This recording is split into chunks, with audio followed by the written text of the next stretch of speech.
ഞങ്ങളിവിടെ UK വന്നേ പിന്നെ കേട്ടോ ഫ്രൂട്ട്സിൻ്റെ ഇത്രയും വെറൈറ്റീസ് കാണുന്നത്. കഴിഞ്ഞ ദിവസം കടയിൽ ചെന്നപ്പം ദാ ഷാരൻ ഫ്രൂട്ട്, ഇങ്ങനൊരു പേരിലൊരു ഫ്രൂട്ട് ഞങ്ങൾ ഇതുവരെ കണ്ടിട്ടില്ലായിരുന്നു. ലേബലിൽ അതിൻ്റെ വെറൈറ്റി കക്കി എന്നും എഴുതിയിട്ടുണ്ടായിരുന്നു. ഞങ്ങൾ ഇങ്ങോട്ട് വരുന്നതിന് മുന്നേ കോഴിക്കോടായിരുന്നു താമസിക്കുന്നത്, അവിടെ ബീച്ചിൻ്റെ അടുത്ത്. അപ്പോൾ ഫ്രൂട്ട്സൊക്കെ മേടിക്കാൻ പോകുന്നത് മൂന്നാലിങ്കൽ എന്ന് പറഞ്ഞൊരു സ്ഥലത്താണ്. അവിടെ ഒരു പർട്ടിക്കുലർ സീസണിൽ ഫ്രൂട്ട് സ്റ്റോൾസിലെല്ലാം കക്കിപ്പഴം എന്ന് പറഞ്ഞിട്ടൊരു ഫ്രൂട്ട് വരുമായിരുന്നു. ഞങ്ങൾ അവിടെ വെച്ച് ആദ്യമായിട്ടാണ് ആ ഫ്രൂട്ട് മേടിക്കുന്നത്. എല്ലാവർക്കും ഇഷ്ടപ്പെട്ടു. ഞാൻ ഇത്രയും നാളും വിചാരിച്ചിരുന്നത് ആ ഫ്രൂട്ടിന് കക്കി എന്ന് പറയുന്നത് കോഴിക്കോട് കൊളോക്കിയലായിട്ട് വിളിക്കുന്ന ഒരു പേരാണെന്നാണ്. ആ വാക്ക് മലയാളമാണെന്ന് വരെയാണ് ഞാൻ കരുതിയത്. അങ്ങനെ കഴിഞ്ഞ ദിവസം മേടിച്ച ഈ ഷാരൻ ഫ്രൂട്ട് പൊട്ടിച്ചു നോക്കിയപ്പോഴാണ് അതേ ഫ്രൂട്ട് തന്നെ.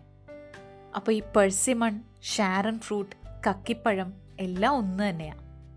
അപ്പോൾ നിങ്ങളുടെ നാട്ടിലുണ്ടോ ഈ ഫ്രൂട്ട്?